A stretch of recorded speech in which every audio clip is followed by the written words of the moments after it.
হলুদ ট্যাক্সি একসময় কলকাতা শহরে ছিল অন্যতম ঐতিহ্য। তবে 2009 সালে 15 বছরের পুরনো প্রায় 2500 ট্যাক্সিকে রাস্তায় নামার অযোগ্য ঘোষণা করে রাজ্য সরকার।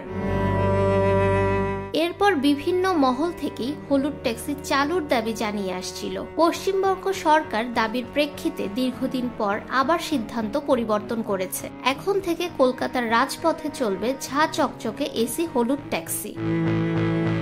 এসব ট্যাক্সির নাম দেওয়া হয়েছে হেরিটেজ ক্যাব। ট্যাক্সির গায়ে আঁকা রয়েছে হাওড়ার ব্রিজ, ভিক্টোরিয়া মেমোরিয়াল, মনুমেন্টের ছবি। আপাতত 20টি ট্যাক্সি চলবে। এগুলো চালাবেন পুরনো ট্যাক্সি চালকেরাই।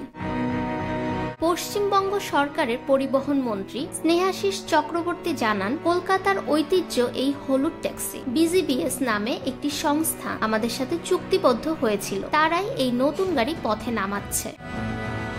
2009 সালে এসব ট্যাক্সি বন্ধ হওয়ার পর কাজ হারানো চালক ও তাদের পরিবারের আর্থিক সংকট নিয়ে কলকাতার রাজপথে বিভিন্ন মহলের একাধিক প্রতিবাদ ও বিতর্ক শুরু হয়। অন্যদিকে কলকাতার বিশিষ্ট নাগরিকেরাও ঐতিহ্য হারানোর আশঙ্কায় গর্জে ওঠেন। এই পরিস্থিতিতে ফের আরও একবার মহানগরীর রাস্তায় গড়াতে চলেছে কলকাতার পরিচিত হলুদ ট্যাক্সি। ফাহমিদা বিনতে আনোয়ার, নিরপেক্ষ নিউজ ডেস্ক, ঢাকা।